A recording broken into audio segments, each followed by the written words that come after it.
कभी झुकता नहीं। झुकने से दुनिया झुकती है पर कभी जय भीम वाला झुकता नहीं। सूरज के धूप से कभी समंदर सूखता नहीं। और ये बात सारी दुनिया जानती है प्रथमा कि कुत्ता भौंकने से हाथी कभी रुकता नहीं। अरे हाथी कभी रुकता नहीं। क्यों? कि हम वो है जो नकली नकाब फाड़ देते हैं। हम वो है जो नकली नकाब फाड़ देते हैं। क्या उबल रहा है दुश्मन के दिल में वो ताल लेते हैं और उलझते हैं जो भीम नाम से प्रथमा। माँ कसम ये जय भीम वाले उसे जिंदा ही गाड़ देते हैं। उसे जिंदा ही गाड़ देते हैं। उसे जिंदा ही गाड़ देते। म्हणून म्हणायचं मी ते आमदाराला काय म्हटलं, अरे झाला आमदार झाला खासदार।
ज्याच्यामुळे एवढं मोठं आरक्षण घेतलं। तुम्हाला माहिती आहे आतापर्यंत पंतप्रधान राष्ट्रपती जे झाले आहेत ना सगळे उच्च जातीचे झालेले आहेत, बरोबर की नाही दादा? सगळे भट ब्राह्मण झाले आहेत। फक्त पहिली वेळा पंतप्रधान एक तेली समाजाचा नरेंद्र मोदी झाला, तो पण फक्त आणि फक्त डॉक्टर बाबासाहेब आंबेडकरांच्या संविधान।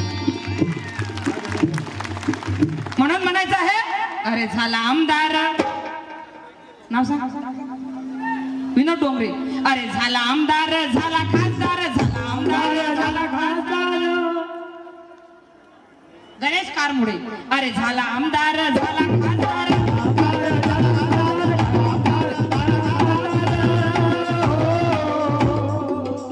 तो तुमच्या महाल माडीवर,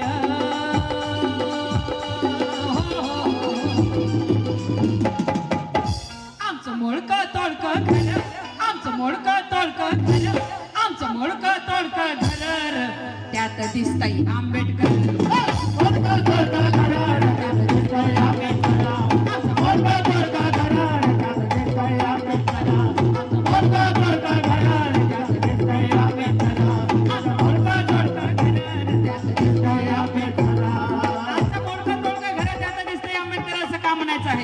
अगोदरच मी तुम्हाला सांगितलं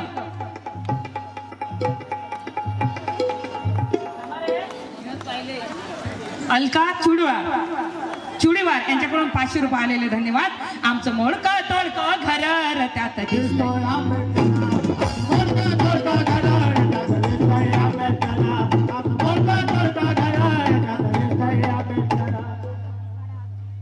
विनोद गाडगे यांच्याकडून 200 रुपये आलेले आहेत। आमचं मोडकं तोडकं घर, आमचं मोडकं तोडकं घर, त्यात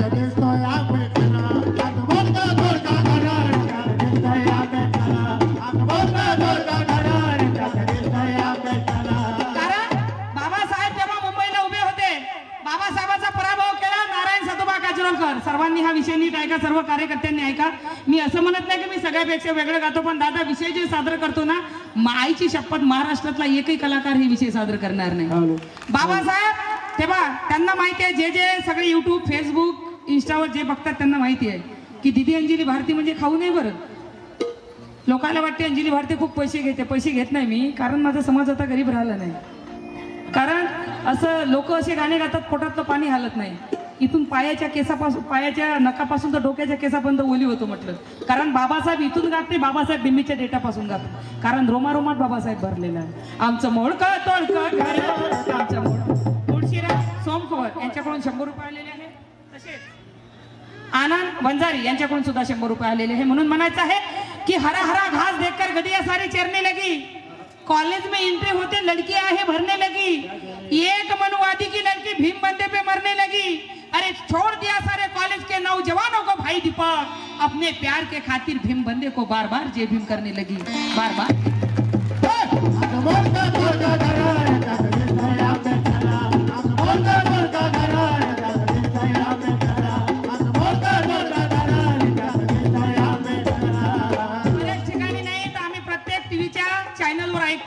नरेंद्र मोदी साहेबांचं भाषण असते. कारण मी तुम्हाला अगोदरच सांगितलं, मी कोण्या पक्षाच्या विरोधात नाही, मी कोण्या माणसाच्या विरोधात नाही, मी त्याच्या विरोधात आहे जो संविधानाच्या विरोधात आहे. जो संविधानाच्या विरोधात असेल, आईची शपथ त्याच्या मायला घोडे का हत्ती लावल्याशिवाय राहत नाही. केवढं बेकार काम आहे आपलं.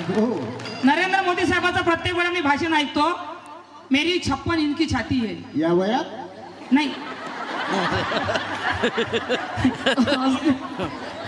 असली पाहिजे, 56 इंचाची असली पाहिजे. भाइयों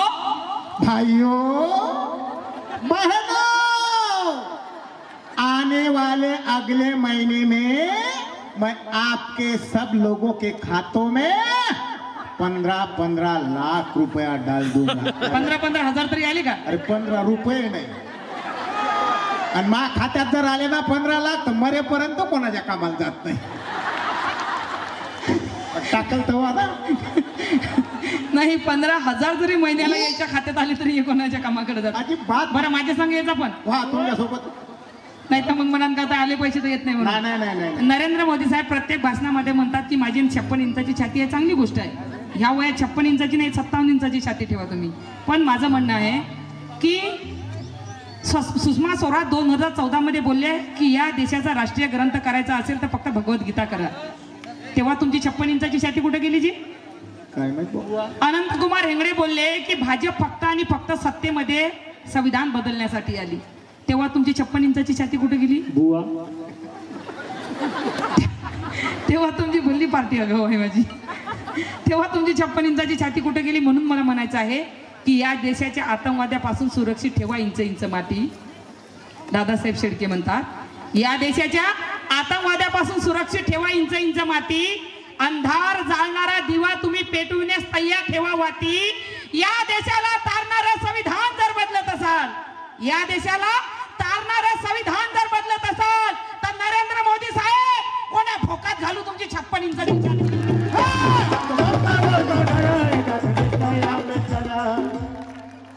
राजेंद्र मनोहर यांच्याकडून 500 रुपये आलेले आहेत. काय करायचं आम्ही तुमच्या 56 इंच छातीचं? अरे बाबासाहेबांचं संविधान संतर मंतरवर जाळलं गेलं, तिथे नरेंद्र मोदी असून बाबासाहेबांचं संविधान जाळलं तर आम्ही का कोणा चुलीच्या फोकात घालायची का तुझी छाती? काय करायचं आम्ही? आमचं मोडकं तोडकं घर.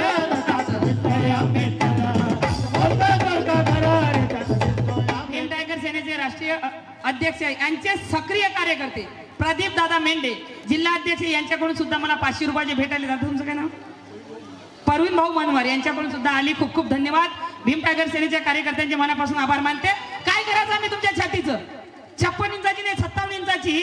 अरे ज्याच्या संविधानामुळे अरे दारू पिणाऱ्याच्या हाती असतो दारूची बाटली. मैं शायर नहीं हुआ लेकिन शायर की बेटी हूँ. दारू पिणाऱ्याच्या हाती असतो दारूची बाटली आणि त्याच्यामुळं पीएम बनता तुम्हाला लाज नाही वाटली? त्याच्यामुळं पीएम बनता तुम्हाला लाज नाही वाटली? अरे नरेंद्र मोदी साहेब, संविधानाचा जर अनादर केला ना तर आईची शपथ पुन्हा हाती घ्यावं लागेल आईची कटली. आमचं मोडकं तोडकं घर.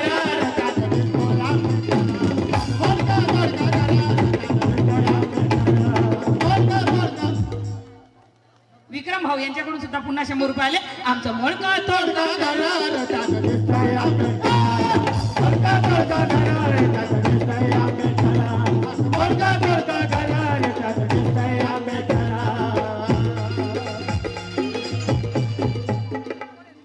सुनील लिंगडे यांच्याकडून 100 रुपये आले. अनराव गवई यांच्याकडून सुद्धा 200 रुपये आले.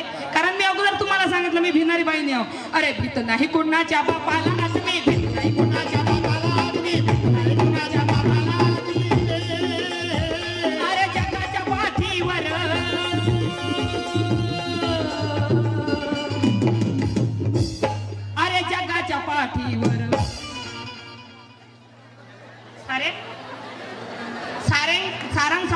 गायकवाड यांच्याकडून 500 रुपये आले. तसेच आमचे आनंद वंजारे यांच्याकडून पुन्हा 100 रुपये आले. धन्यवाद. अरे भीत नाही कुणाच्या बापाला आदमी, भीत नाही कुणाच्या बापाला आदमी, भीत नाही कुणाच्या बापाला आदमी. अरे जगाच्या पाठीवर, अरे जगाच्या पाठीवर, अरे जगाच्या पाठीवर, या जगाच्या पाठीवर. कारण मनगटा शिवाजी महाराज जपले डोक्यात आंबेडकर. शिवाजी महाराज जपले डोक्यात आंबेडकर. शिवाजी महाराज जपले डोक्यात आंबेडकर. शिवाजी महाराज जपले डोक्यात आंबेडकर.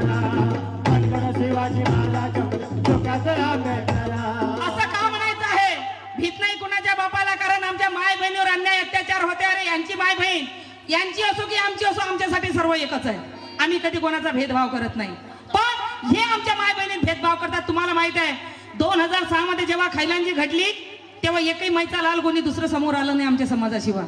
आणि त्यांना फाशी होईल पण अजूनही त्यांचं काही झालं का नाही. आता तर सोडा, पण जेव्हा खैलांजी 2006 मध्ये घडली तेव्हा विलासरावजी देशमुख हयात होते दादाजी, आता नाही.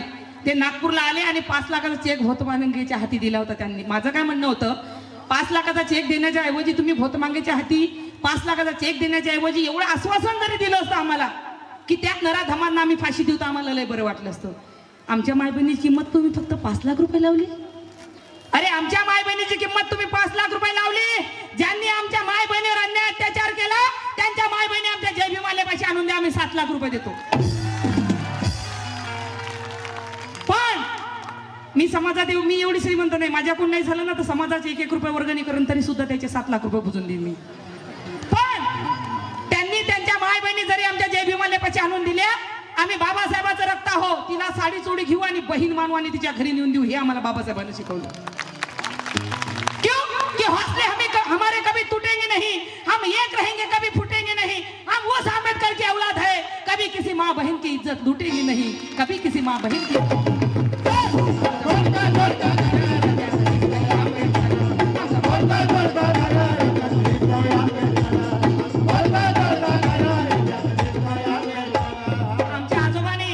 आजोबाने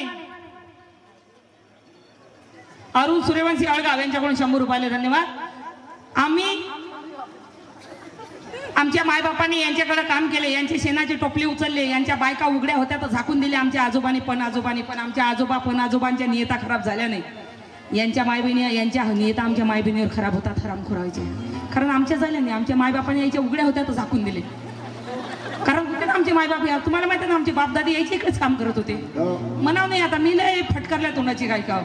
तुम्हाला पहिले सांगितलं, नवरे बाहेर जात होते ना आमचे पण आजोबा यांचे सगळे कामं करत होते. पण तरी सुद्धा नियता एवढ्या चांगल्या की ह्याच्या बायका उघड्या होत्या तर झाकून देत होते. हे हरामखोर आमचं झाकलेलं उघडं करतात. कोण आहे तो? राठोड बाबू यांच्याकडून 100 रुपये आले. अरे भीत नाही कुणाच्या बापाला आदमी, भीत नाही कुणाच्या बापाला आदमी, भीत नाही कुणाच्या बापाला आदमी, भीत नाही कुणाच्या बापाला आदमी. तुम्हाला सांगतो मी, नारी निंदा मत कर प्यारे नार हिरे की खान है. नारी निंदा मत कर प्यारे नार हिरे की खान है. अरे उस नारी से पैदा हुए है भीम बुद्ध भगवान है, भीम बुद्ध भगवान. कारण आता तुम्हाला माहित नाही माय मावल्यांनो, आता माणसाची गरज राहिली नाही. बायाला इंजेक्शन आणि लेकर होतात आता. हा तेच टू बेबी. तुम्हाला सांगितलं मी, माणसाची झाले बैल आणि बायका करण तेच होईल. कालचा जमाना वेगळा होता. काल आम्हाला खंडीनं लेकर पैदा करा, नवऱ्याला भाकरी करून खाऊ घाला. पण आता कसं, पोलीस मध्ये बघा बाई, डॉक्टर बघा, पायलट बघा, इथं बघा, इथं बघा. माणसाचे झाले बैल आणि बायका करण तेच होईल. आता आमची बहीण ड्युटीवर जाते आणि तिथून फोन करते, अहो बाबल्याचे पप्पा मला की नाही थोडासा वेळ आहे, 2-3 चपात्या टाकून घ्या का. बाबल्याचे पप्पा 2-3 चपात्या टाकते, बबलीच्या मम्मीची वाटी बघत बसते. म्हणजे कालचा आमचा जमाना कसा होता, आजचा आमचा जमाना कसा आला. काल आम्हाला खायला मिळत नव्हतं, आज आमच्याकडून खाणं होत नाही. काल आम्हाला खायला मिळत नव्हतं, आज आमच्याकडून खाणं होत नाही. आज एवढा माज आला आम्हाला की वंदनेसाठी बिहारात तुमचं जाणं होत नाही. अरे भीत नाही कुणाच्या बापाला आदमी, भीत नाही कुणाच्या बापाला आदमी, भीत नाही कुणाच्या बापाला आदमी. तुम्हाला माहिती आहे का, मी 12वीला कॉलेजला होती. माझी एक मैत्रीण होती. नाव सांगू का? सांगू. जोशीची मुलगी होती. उखाण्यात घेतलं हरकत. ती ना 8-8 दिवस कॉलेजला येत नव्हती. माझ्याकडून नोट्स गणित सगळी उतरून घ्यायची. असं अमरावतीची सोय मी पैदाईस माझी अमरावतीची सोय. हो दपडिंग दवाखान्यातली जवळची तिची सो पैदास होई माझी. तर काय 8-8-9 आमचे सगळे मग मी तिच्या घरी जायची. नोट्स गणित माझ्याकडून तिच्या घरी जायची. मी तिचं झाडू मारायची. तिच्या घरी पाणी भांडे घासायची. तहान लागली पाणी प्यायला गेली. ती काय म्हणायची भाई म्हणे अंजली तू की नाही खूपच चांगली मुलगी आहेस म्हणे. पण काय म्हणे बाई आमच्या माटाला हात नको लावत जाऊ म्हणे. म्हटलं काहू नको काकू तुम्ही काय म्हणे बाई हलकं मटण खाता. म्हटलं हलकं तुम्ही कोणचं खाता हो काकू. आम्ही काय म्हणे बाई लय माग मटण खातो म्हणे. म्हटलं माग खाता म्हणजे कोणचं खाता. आम्ही काय म्हणे भाई आम्ही काय म्हणे माय आम्ही कधी बाई चिकन खातो म्हणे. चिकन चिकन चिकन कितीच होते काकू. म्हटलं 500 रुपयाचा कोंबडा आहे म्हणे. म्हटलं अजून कोणचं खाता हो काकू. म्हटलं आम्ही कधी म्हणे बाई बकऱ्याचं मटण खातो म्हणे. बकरा. म्हटलं बकरा कितीचा आहे. बकऱ्याचं माय म्हणे 5,000चा आहे ना बाई बकरा म्हणे. म्हटलं का हो काकू तुम्ही 500चं चिकन खाता 5,000चा बकरा खाता. अहो म्हटलं माय बाप दादे 50,000चा बैल खातात आम्ही माग खातो का तुम्ही माग खाता. म्हणे बाई तुमची जात का नाही भरली ठरेल माय म्हणे. तुमच्या जाती संग काही बाई बोलायला पुरत नाही माय म्हणे. म्हटलं माय माई जात एवढी ठरेल आहे तरी तुझी बहीण काय तुझी पोरगी का नाही. म्हटलं मा भाले पाले झरके मारते माय. काय सांगू म्हटलं माय तुला घरी 3-3 वेळा झरके मारते म्हटलं. समाज सेवा क्राइम कुरेची बड़े के टेस्ट इनको पूछो कैसे करते है. तो रहीम कुरे से इनके जाने से 500 रुपये आए हैं. बहुत बहुत धन्यवाद. माय म्हणे मी म्हटलं माय तुमच्या जाती संतांनी बाई बोलायला पुरत नाही. आमची जातकानी माय म्हटलं बिब्यासारखी आहे म्हटलं. तुमच्या पोरी बारीला तशी उभं असतात माय म्हटलं. लोकायला 9 महिने लागते 7 महिन्यात एवढे बेकार आहे म्हटलं. माझ्या बहिणीचं पोरगं काय सांगू तुम्हाला एवढं कार आहे एवढं कार की डांबर किंवा असे तशीच करून टाकते. सुमित नावाचं आहे त्याचं. काड्यावरात बसला तर ओळखू येत नाही. एक दिवस माझ्यापाशी आला म्हणे दीदी मला की नाही म्हणे लग्न करायचं आहे. म्हटलं गरीबाची पायरे नाही म्हणे जोशीची पोरगी आहे देशपांडेची पोरगी आहे दीदी म्हणे. मी तिच्यावर लय प्रेम करतो म्हणे दीदी. म्हटलं बाप जायच्या तू प्रेम करू नको. ती काय करते तिला आण म्हटलं. आण मग तिला गाडीवर बसून बाई तू का नाही तर रव्याच्या पिंडीसारखी पांढरी पांढरी फट. म्हटलं का हो बाई ह्या कार्यावारात बसला तर ओळखू येत नाही म्हटलं. ह्या कसा का आवडला म्हटलं तुला. मला की नाही म्हणे सुमितचं लयच आवडते म्हणे. सुमितचं आवडते. म्हटलं आवडते काय पाहिलं माहिती आहे सुमितचं काय काय आवडते म्हटलं बाई तुला. लक्ष्मण वाडके यांच्याकडून 100 रुपये आले. म्हटलं माहिती आहे काय काय पाहिलं बाई म्हटलं सुमितचं तुला काय नाही म्हणे. मला की नाही म्हणे सुमितची बॉडी लय आवडते म्हणे. म्हटलं जय भीमालाच्या बॉड्या एवढ्या भारी माय म्हटलं काय सांगू. तुमच्या पोरी बारीला एक वेळा चिपकली ना म्हटलं तर टोया होईपर्यंत सोडते नाही पाहिजे. माय म्हटलं आतमध्ये चड्ड्या जरी फाटल्या असल्या म्हटलं जय भीमालाच्या तरी तुमच्या पोरी बारीला अशी आवडतात माय म्हटलं. जय भीमालय काय सांगू म्हटलं तुम्हाला. बाबासाहेब विदेशामध्ये होते. तुम्हाला माहिती असेल किंवा नसेल बाबासाहेब विदेशामध्ये होते. बाबासाहेबावर लुसी नावाची एक प्रेम करायची. बाबासाहेबावर माहिती आहे ना.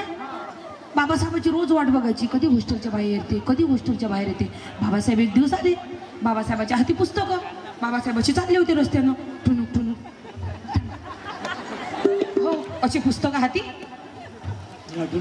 अशी होती पुस्तकं हाती. बाबासाहेब अशी चालले अशी बाबासाहेब. आता ती आली ना तिकडून तिनं पाहिलं बाबासाहेबांना. तिला वाटलं आता आला गड्या हाच चान्स आहे आपल्याला घेऊन टाका. जशी बाबासाहेब चालली ही आली अशी आल्याबरोबर बाबासाहेबाला अशी जशी आली तशी बाबासाहेबाला जशी आली तशी बाबासाहेबाला जशी खेटली अशी बाबासाहेबाची पुस्तकं खाली पडली ना हातची. जशी पुस्तकं पडली बाबासाहेब पुस्तकं वेचायला भिडले. ती पण खाली आली अशी पुस्तकं. बाबासाहेब म्हणते आय लव्ह यू आंबेडकर अशी देऊन आली आय लव्ह यू आंबेडकर. पण बाबासाहेबाचं उत्तर बघा. यायले जर कोण आय लव्ह यू म्हटलं हे तर लगेच आय लव्ह यू टू म्हणते. यायले सगळ्यांनी म्हटलं ना आय लव्ह यू कोण ते पटकन म्हणते आय लव्ह यू टू. चक्कर म्हणजे याच्यापाशी 2-2 आहे. कॅरेलेस मारला तरी 2-2 सांगा. जसं बाबासाहेबाचं उत्तर बघा. तिने लुशीनं बाबासाहेबाला जसं आय लव्ह यू म्हटलं तशी बाबासाहेब बोलले लुशी या विदेशामध्ये तू एवढी सुंदर आहे मी तर काय तुझ्यावर कोणी प्रेम करेल. पण रामू लुशी माझ्या इंडियामध्ये माझी रामू माझी वाट बघत आहे. माझ्या इंडियामध्ये माझी रामू माझी वाट बघत आहे लुशी. पण या विदेशामध्ये तुझ्यासारखी बहीण जर मला प्रेम करणारी मिळत असेल तर लुशी नाही कुणाच्या बापाला आदमी, भीत नाही कुणाच्या बापाला आदमी, नाही कुणाच्या बापाला आदमी. अरे भीत नाही कुणाच्या बापाला आदमी जगाच्या पाठीवर, भीत नाही कुणाच्या बापाला आदमी जगाच्या पाठीवर. अरे जगाच्या पाठीवर, अरे जगाच्या पाठीवर. कारण मनगटा शिवाजी महाराज जपले डोक्यात आंबेडकर. मनगटा शिवाजी महाराज जपले डोक्यात आंबेडकर. मनगटा शिवाजी महाराज जपले डोक्यात आंबेडकर. मनगटा शिवाजी महाराज जपले डोक्यात आंबेडकर. मनगटा शिवाजी महाराज जपले डोक्यात आंबेडकर. मनगटा शिवाजी